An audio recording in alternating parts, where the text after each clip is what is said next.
Hari itu, langit Jakarta diselimuti mendung, menambah suram suasana pasar tradisional di kawasan Tanah Abang yang dipenuhi hiruk-pikuk pedagang dan pembeli. Di tengah padatnya lalu lintas, sebuah mobil Toyota Land Cruiser berwarna hitam pekat perlahan memasuki area parkir yang sempit. Plat nomornya mencolok, tahun 1091-00, dengan lambang baret merah kecil di pojok kiri, tanda kendaraan resmi militer elit. Tak banyak yang menyadari siapa yang ada di dalam mobil itu, kecuali seorang ajudan yang langsung turun lebih dulu, membuka pintu untuk seorang pria berperawakan gagah, berusia sekitar 60-an, berwibawa dengan tatapan tajam. Dia adalah Letjen TNI Guntur Wibowo, Panglima Kopassus, yang memilih turun langsung ke pasar demi melihat kondisi rakyatnya. Tak ingin menarik perhatian, Guntur hanya mengenakan jaket sederhana dan celana bahan. Ia berjalan menyusuri lorong pasar, menyapa beberapa pedagang kecil, dan berbincang dengan ibu-ibu yang sedang tawar-menawar harga cabai. Sang ajudan menjaga jarak, membiarkan sang jenderal berbaur bebas.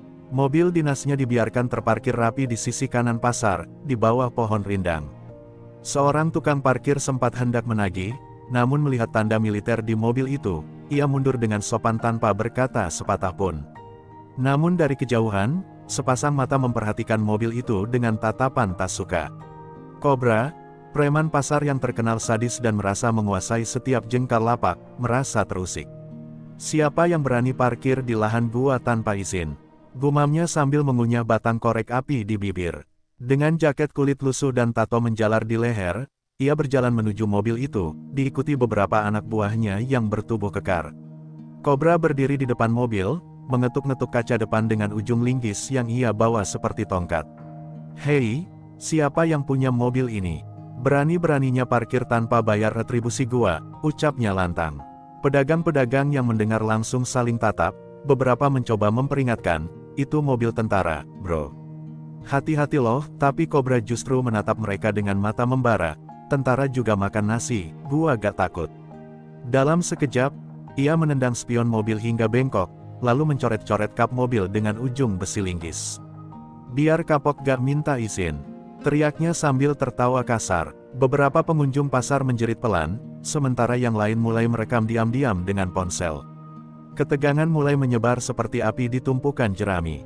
Tak puas hanya dengan mencoret, Kobra mengangkat linggis dan menghantamkan ke kaca samping mobil dengan keras. Prak, kaca pecah berhamburan, suara benturannya membuat seluruh pasar seolah terdiam sesaat. "Tuh, biar tahu rasa. Ini wilayah gua," pekiknya bangga. Anak buahnya bersorak kecil, tapi ada kegugupan di mata mereka. Di salah satu sudut pasar, seorang pria bertubuh atletis yang sedang memilih pisang goreng tiba-tiba mendongak. Wajahnya berubah dingin, dan tangannya yang tadi menggenggam uang kini mengepal. Ia mengenakan kaos hitam polos, dengan celana kargo coklat dan sepatu boots usang. Orang-orang memanggilnya Mayor Arga, seorang perwira Kopassus yang dikenal tak banyak bicara tapi mematikan di medan tugas. Ia menatap ke arah sumber suara pecahan kaca, lalu berjalan pelan namun pasti, menuju kerumunan. Detik itu juga, suasana pasar berubah. Kobra belum tahu bahwa aksi nekatnya baru saja menyentuh sesuatu yang tak seharusnya disentuh. Dan tanpa ia sadari, bahaya dalam wujud nyata sedang berjalan mendekat, siap mengubah hari keberaniannya menjadi hari paling apes sepanjang hidupnya. Kobra berdiri dengan dada membusung di depan mobil yang kini kacanya pecah berantakan. Uap panas dari amarahnya belum reda, meskipun beberapa pedagang dan pengunjung mulai menjauh, takut terkena imbas. "Gua udah bilang, semua yang parkir di sini harus bayar upeti. Tentara, polisi, pejabat, semua sama di mata gua," teriaknya sambil memutar-mutar linggis seperti pentungan. Sisa-sisa kaca berserakan di aspal, memantulkan cahaya suram dari langit yang mendung.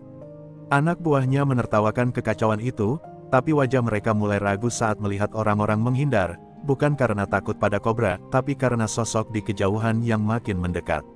Mayor Arga melangkah tenang, tak ada suara dari sepatunya yang menghentak aspal, namun setiap langkahnya membawa aura dingin seperti bayangan kematian. Ia tahu betul mobil itu milik panglimanya, dan dalam hati, darahnya sudah mendidih. Bagi seorang prajurit Kopassus, kehormatan atasan adalah harga mati. Tapi bukan kemarahan yang tampak di wajah Arga. Ia tetap dingin, matanya menyala seperti bara api yang terpendam, berbahaya dan terkontrol. Tiba di depan kerumunan, Arga berhenti beberapa meter dari kobra. Turunkan linggis itu, ucapnya pelan, namun tajam seperti pisau silet. Suaranya tak tinggi, tapi menusuk. Orang-orang yang mendengar langsung menahan napas. Kobra menoleh, matanya menyipit melihat pria yang menurutnya cuma orang biasa dengan kaos oblong hitam. "Siapa lo? Sini mau sok-sokan jadi pahlawan?" ejeknya sambil mengacungkan linggis ke arah Arga. "Aku pemilik kehormatan mobil itu. Dan kau baru saja membuat kesalahan besar," jawab Arga singkat, matanya tak berkedip. Ia berdiri dengan postur tegap, tak gentar meski dikerumuni preman-preman pasar. Kobra tertawa kasar, "Gua gak peduli lo siapa. Ini wilayah gua. Kalau gak suka, ayo sini, kita duel." Linggis diayunkan ke udara, suara anginnya mengiris, tapi Arga tak bergerak sedikitpun. Melihat lawannya hanya berdiri, Kobra merasa semakin percaya diri. "Gua kasih satu kesempatan, minggat sekarang atau gua bikin lo pulang digotong."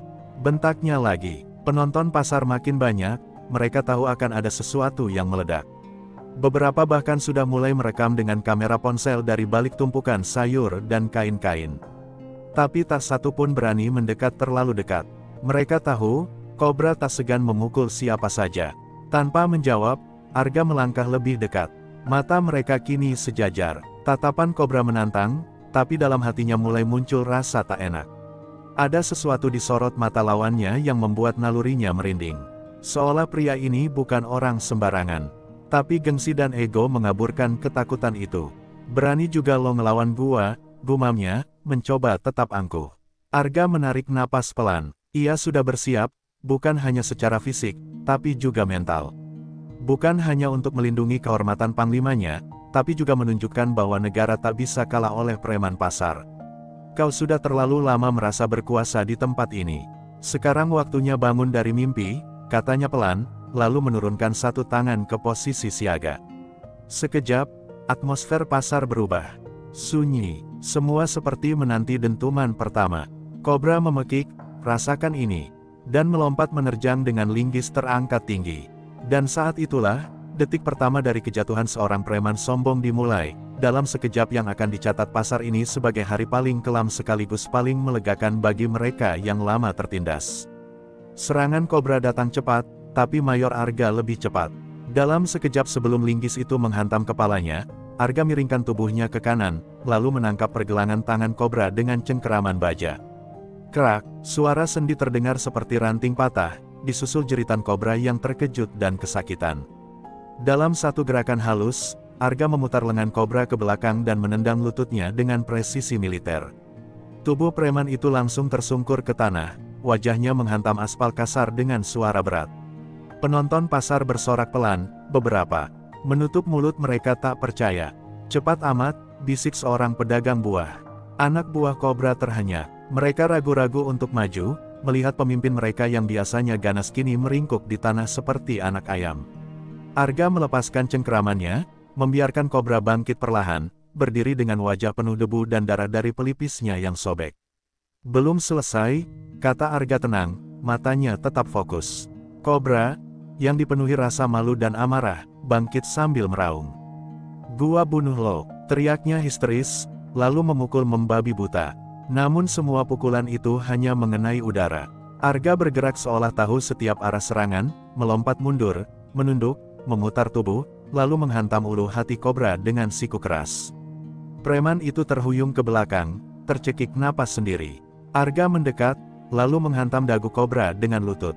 Tubuh besar itu terangkat sejenak sebelum jatuh menghantam tumpukan kardus. Darah mulai menetes dari mulutnya. Beberapa penonton berteriak, bukan karena takut, tapi karena puas. "Akhirnya ada juga yang ngelibas si Kobra," teriak seorang ibu penjaga warung.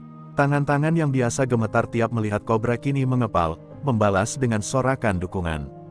Kobra masih mencoba bangkit, meski matanya mulai buram. Ia menatap Arga dengan ketakutan yang perlahan menggerogoti nyalinya. Kini ia tahu, lelaki ini bukan orang biasa. Gerakannya terlalu terlatih, terlalu presisi, seperti mesin tempur. Siapa lo sebenarnya?" desis Kobra dengan napas tersengal. Arga mendekat dan berbisik dingin, "Nama saya Mayor Arga, perwira Kopassus. Dan kau baru saja menyerang kehormatan panglima saya. Mendengar kata Kopassus, anak-anak buah kobra langsung pucat. Beberapa mundur perlahan, ada yang kabur terbirit-birit meninggalkan pasar. Mereka tahu, berurusan dengan tentara saja sudah gila. Tapi Kopassus, itu setara menantang kematian. Sementara itu, kobra hanya bisa menatap kosong. Kesombongan yang selama ini menutupi dirinya luruh seperti kain lap basah. Arga berbalik, membiarkan kobra terkapar di tengah pasar. Tapi sebelum ia melangkah pergi, ia menoles sekali lagi. Kalau kau masih bisa berdiri, berdirilah. Tapi kali ini, bukan untuk melawan, tapi untuk meminta maaf pada rakyat yang selama ini kau tindas, ucapnya tegas. Dan untuk pertama kalinya, dalam sejarah pasar Tanah Abang, kobra, preman paling ditakuti, hanya bisa terdiam, gemetar, tak lagi berani berbicara. Belum sempat suasana pasar kembali normal, deru kendaraan taktis militer terdengar dari kejauhan, menderu masuk ke area parkiran pasar. 2 unit mobil Pajero berwarna hitam legam, berplat militer khusus, berhenti tepat di depan kerumunan. Pintu terbuka cepat, dan turunlah seorang pria gagah berpakaian dinas lengkap, berwajah tegas dan karismatik. Dialah Kolonel Wisnu ***, salah satu panglima komando pasukan khusus, sosok yang mobilnya tadi dihancurkan oleh kobra. Semua mata kini tertuju pada sang perwira tinggi. Aura ketegasan dan wibawa memancar dari langkahnya. Ia menatap kaca mobilnya yang hancur, lalu mengalihkan pandangan ke arah tubuh kobra yang masih terkapar. Arga segera memberi hormat. Izin melapor, Pak, saya tangani langsung pelaku perusakan, lapor Arga tegas. Kolonel Wisnu mengangguk singkat, matanya tajam menilai situasi. Para pedagang dan pengunjung pasar langsung berdiri tegak, sebagian bahkan menunduk menghormati tanpa tahu harus berbuat apa. Kobra, yang sebelumnya merasa seperti raja di pasar, kini tak lebih dari seekor anjing pincang. Tubuhnya gemetar saat menyadari siapa yang datang. Ia mencoba berdiri, namun lututnya lemas. Ampun, saya gak tahu mobil itu punya panglima, suaranya tercekat, tubuhnya bergetar ketakutan. Kolonel Wisnu mendekat, dan dengan suara dingin ia berkata, kau tidak hanya merusak milik negara, tapi juga menodai wibawa rakyat yang kau tindas selama ini. Kolonel Wisnu lalu menatap warga sekitar. Berapa lama kalian hidup dalam ketakutan karena preman ini? Tanyanya lantang. Tak ada jawaban, tapi raut wajah warga menjawab semuanya. Mata-mata yang berkaca-kaca, raut lega yang perlahan muncul, dan bisik-bisik penuh harapan kini mulai menggema. Seorang ibu tua akhirnya memberanikan diri maju. Bertahun-tahun, Jenderal, kami tak berdaya, tapi hari ini, kami merasa dilindungi. Perwira Kopassus lain yang ikut mengawal segera memborgol kobra yang kini tak melawan sedikit pun. Ia hanya menangis pelan, sadar bahwa dunianya telah runtuh. Kamera ponsel para pedagang merekam setiap detik peristiwa itu. Di media sosial, kejadian ini mulai menyebar dengan cepat. Preman Tanah Abang dilumpuhkan perwira Kopassus setelah hancurkan mobil panglima. Kolonel Wisnu menepuk pundak Arga. Kau telah bertindak cepat dan tepat. Rakyat butuh tentara yang hadir tanpa harus diminta. Arga mengangguk dengan hormat, tapi tak satu pun dari mereka merasa puas. Ini bukan sekadar pembalasan, ini tentang mengembalikan ketertiban dan martabat di ruang publik yang lama dikangkangi oleh premanisme. Pasar Tanah Abang hari itu seolah berubah. Bukan hanya karena peristiwa luar biasa, tapi karena untuk pertama kalinya dalam waktu lama, rakyat kecil melihat keadilan berdiri tegak di hadapan mereka. Dan semua dimulai dari satu keberanian seorang perwira Kopassus untuk tidak diam saat harga diri bangsanya diinjak-injak oleh seorang preman sombong. Di sebuah ruangan remang-remang di pinggiran kota, kabar tentang kobra yang ditangkap dan dipermalukan oleh perwira Kopassus menyebar seperti api di ladang kering. Di tengah ruangan, duduk seorang pria bertubuh besar dengan luka bakar di sisi wajahnya, macan hitam, mantan preman senior yang dulu membesarkan kobra di dunia hitam.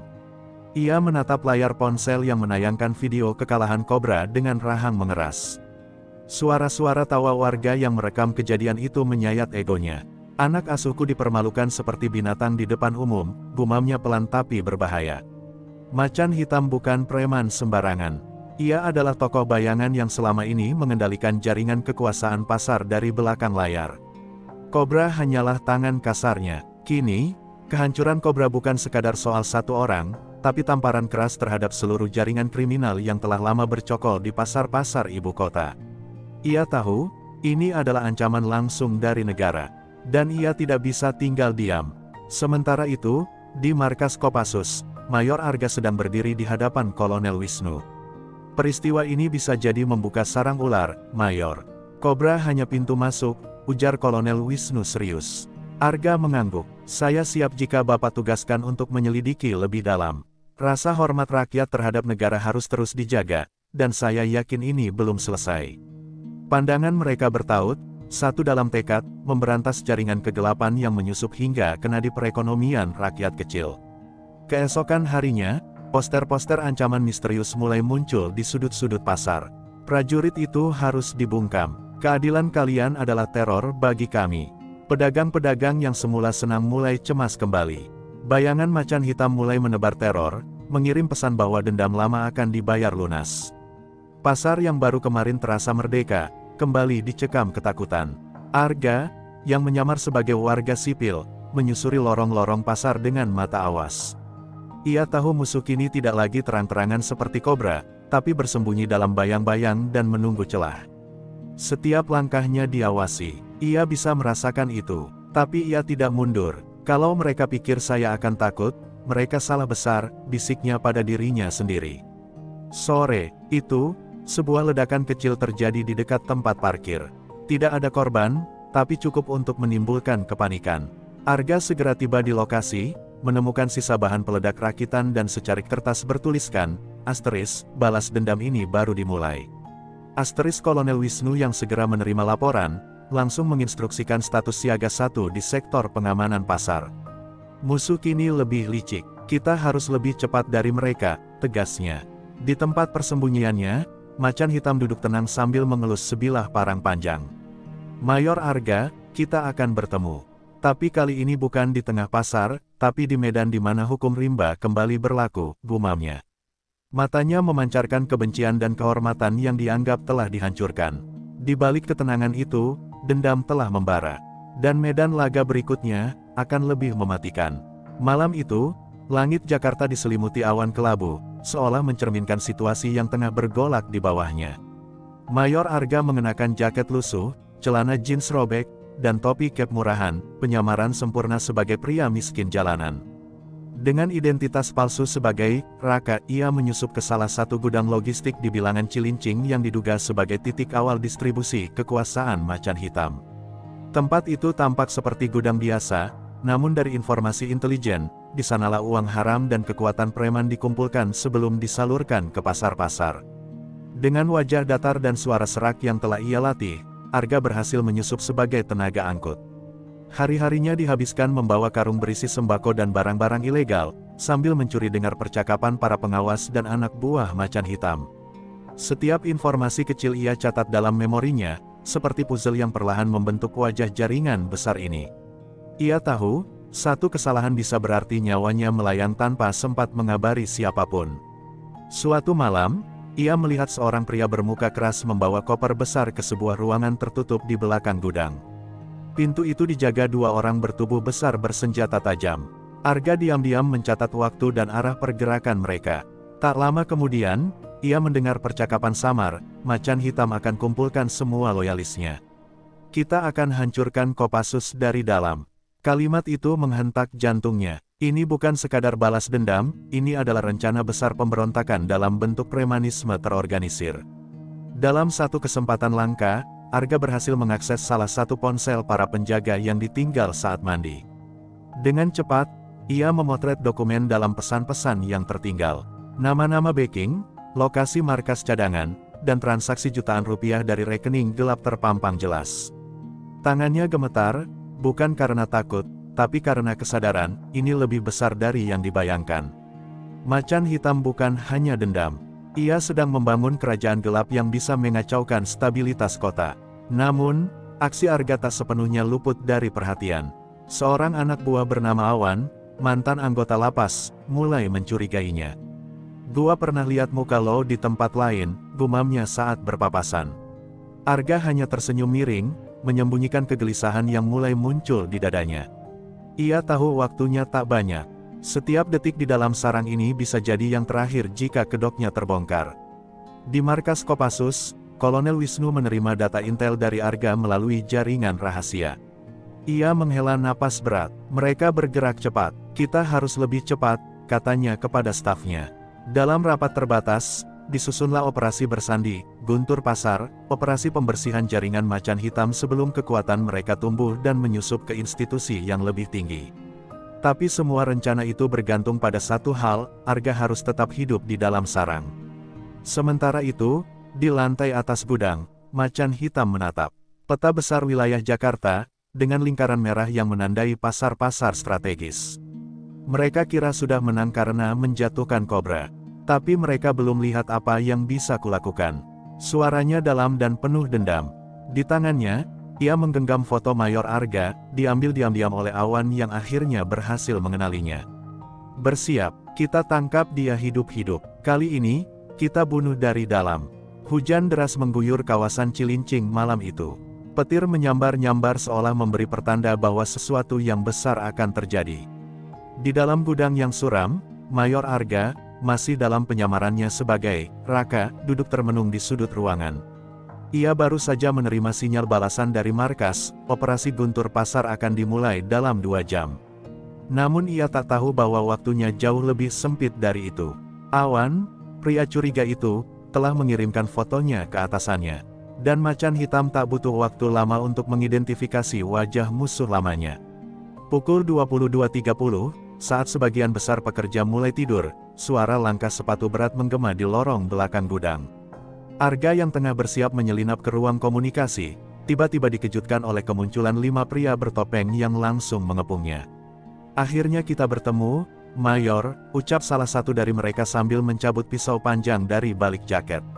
Tanpa banyak bicara, Arga segera melompat ke belakang rak besi, menghindari sabetan pertama, dan menendang salah satu lawannya hingga terjengkang ke dinding. Pertarungan sengit pecah di tengah tumpukan karung dan palet.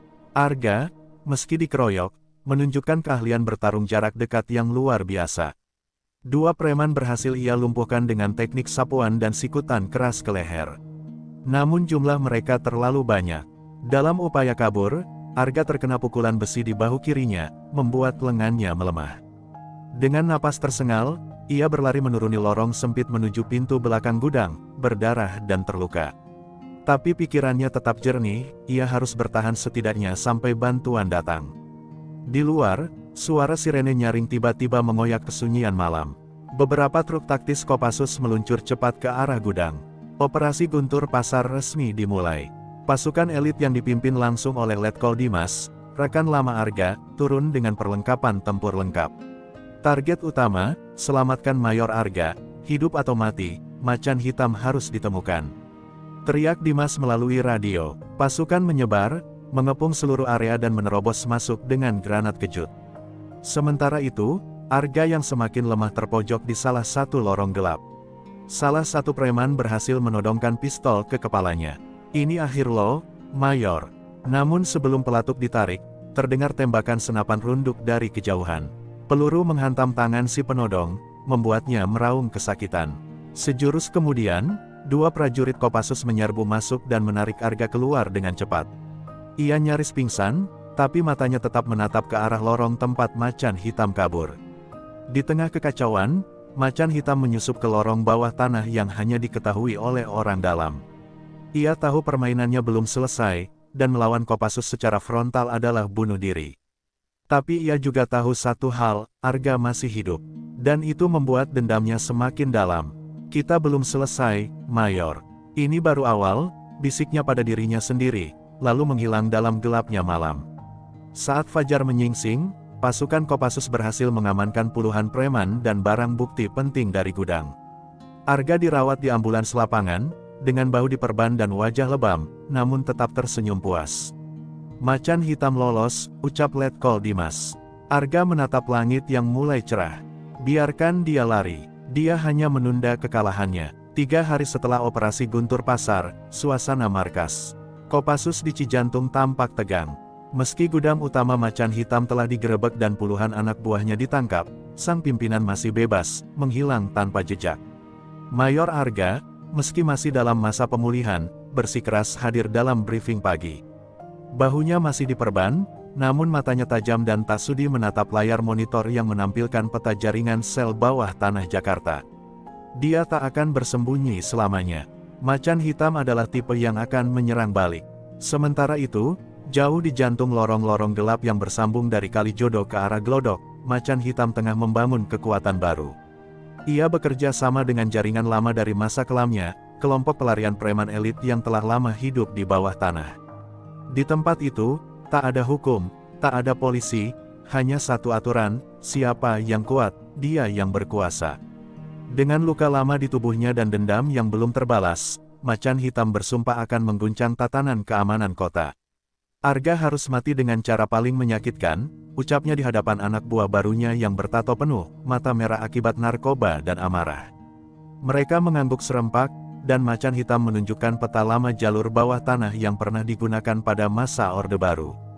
Ia tahu, jalur ini tak terdeteksi satelit, dan dari sanalah ia akan melakukan aksi sabotase balas dendam, menyerang langsung jantung markas Kopassus. Di sisi lain, Kolonel Wisnu menerima laporan rahasia dari informan sipil yang melihat pergerakan mencurigakan di bawah proyek drainase di Jakarta Barat. Informasi itu cocok dengan jalur lama yang pernah dipakai intelijen era 80-an. Wisnu segera memanggil Mayor Arga dan Letkol Dimas. Kalau dia bergerak lewat bawah tanah, kita akan ladeni dia di sarangnya. Tapi kita harus tahu lebih dulu di mana dia akan muncul. Arga menatap peta tua di meja rapat, lalu menunjuk satu titik di pasar pagi. Disinilah dia akan memulai. Tempat pertama kali kobra dibantai.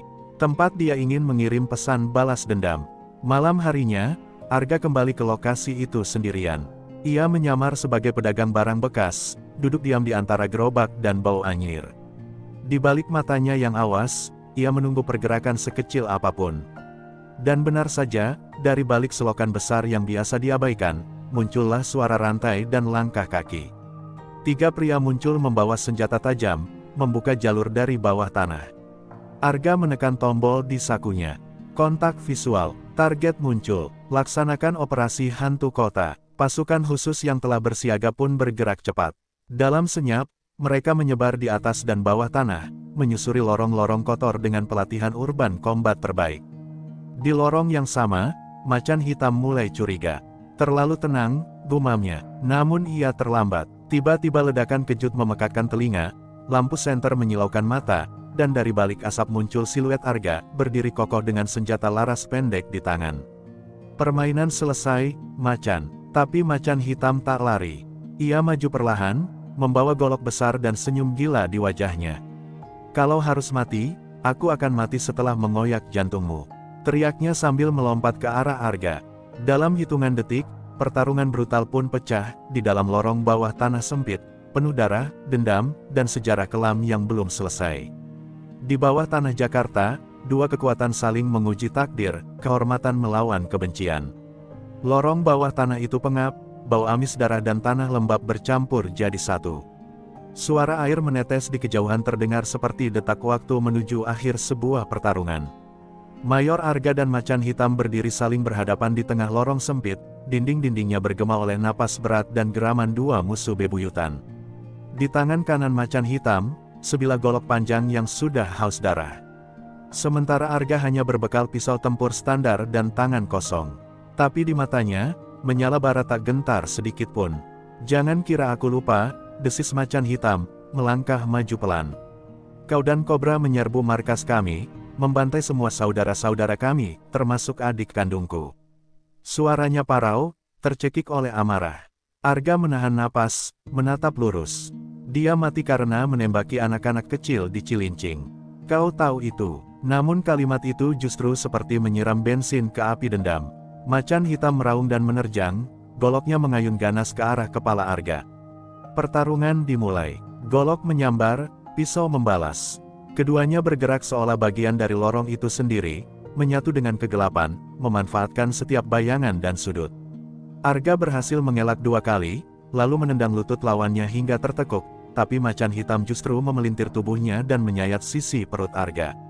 Darah mulai mengucur, tapi Arga tetap bertahan, membalas dengan sabetan pisau ke lengan kanan macan hitam. Teriakan keras menggema di lorong. Pasukan Kopassus yang berjaga di titik atas sempat mendengar suara benturan dan jeritan, namun tak bisa masuk sembarangan. Ini adalah urusan pribadi, pertarungan kehormatan antara dua manusia yang telah melintasi batas hukum dan dendam. Letkol Dimas, lewat alat komunikasi, hanya bisa berkata lirih, biarkan Arga menyelesaikannya. Ini milik mereka berdua. Macan hitam mulai goyah, tapi sorot matanya tetap gila. Ia mendorong Arga ke dinding beton, menghantam kepalanya berkali-kali, mencoba mengakhiri semuanya dengan kekejaman. Namun Arga, dalam keputusasaan dan kelelahan, mengingat satu hal, wajah sang panglima yang mempercayainya, wajah warga pasar yang memeluknya setelah aksi heroiknya dulu, dan janji pada dirinya sendiri untuk tidak mati sebelum melenyapkan kejahatan terakhir di kota ini. Dengan seluruh tenaga tersisa, Arga menjatuhkan macan hitam, menindih tubuhnya, dan menancapkan pisaunya tepat ke dada kiri lawannya. Darah menyembur deras. Macan hitam terdiam, matanya terbuka lebar, lalu perlahan memudar. Tangan yang tadi menggenggam golok kini terkulai lemah. Arga terduduk di sampingnya, napas terengah, tubuhnya berlumur darah musuh dan darah sendiri. Suasana sunyi sesaat, hanya suara air mengalir dan degup jantung yang memantul di dinding lorong. Beberapa menit kemudian, pasukan Kopassus datang membawa tandu dan perlengkapan medis. Letkol Dimas berjongkok di samping Arga, menepuk bahunya. Kau berhasil, Ga, kau menuntaskan semuanya. Arga hanya mengangguk pelan, tak sanggup berkata-kata. Matanya masih menatap tubuh dingin macan hitam. Bukan kemenangan yang ia rasakan, tapi kelegaan. Dendam ini akhirnya berakhir, di lorong hitam penuh darah yang tak akan pernah dilupakan sejarah. Dan dari jauh, sirine kota mulai terdengar samar. Tanda bahwa hari baru akan datang. Tapi lorong itu akan selalu menjadi saksi, tempat di mana dua pria, dengan masa lalu penuh luka, mengakhiri pertarungan yang sudah dimulai bertahun-tahun lalu, dengan nyawa sebagai taruhannya. Suasana di markas besar Kopassus pagi itu terasa sangat berbeda. Bendera merah putih berkibar setengah tiang, angin berhembus pelan seolah ikut merasakan kesedihan dan kebanggaan yang bercampur menjadi satu. Mayor Arga berdiri tegap dengan seragam rapi, tubuhnya masih menunjukkan bekas luka pertarungan sengit yang baru saja dilalui. Di depannya, Panglima Kopassus yang berwibawa, Jenderal Prasetyo, bersiap memberikan penghormatan resmi untuk jasa dan keberanian Arga dalam operasi Guntur Pasar yang telah menuntaskan ancaman macan hitam. Mayor Arga, atas nama seluruh Korps Kopassus, saya mengucapkan terima kasih dan penghargaan tertinggi atas keberanian, keteguhan hati, dan pengorbananmu.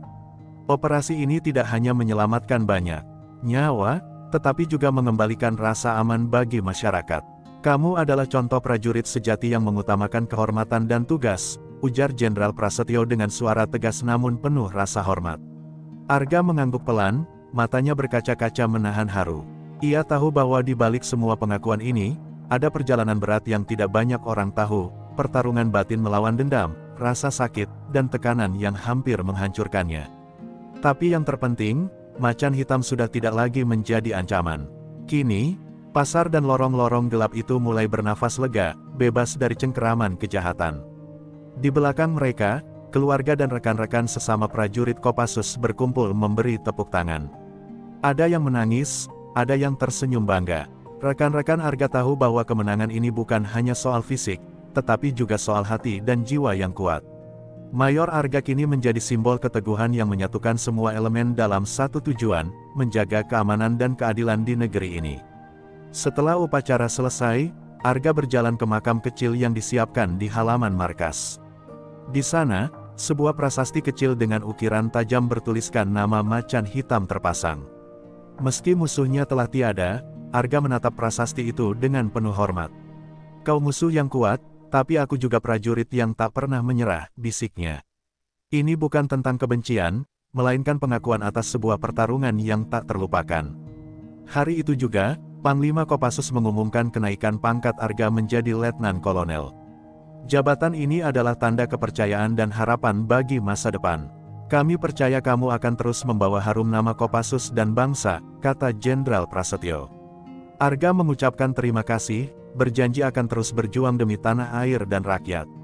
Malam harinya, di ruang pribadi, Arga duduk termenung memandangi medali kehormatan yang baru saja diterimanya. Ia mengingat kembali semua luka, darah, dan air mata yang telah mengiringi perjalanannya. Namun satu hal pasti, perjuangan ini belum selesai. Kejahatan akan selalu muncul, dan Kopassus harus selalu siap menghadang. Tapi untuk sekarang, Biarlah malam ini menjadi waktu untuk beristirahat, merayakan kemenangan yang tidak mudah diraih. Di luar jendela, bintang-bintang berkelip tenang, seolah memberi pesan bahwa setiap perjuangan akan menemukan jalannya, dan setiap pahlawan akan dikenang selamanya. Mayor Arga menghembuskan napas panjang, menatap langit malam, siap menyongsong tantangan baru dengan hati yang teguh dan jiwa yang tidak pernah padam.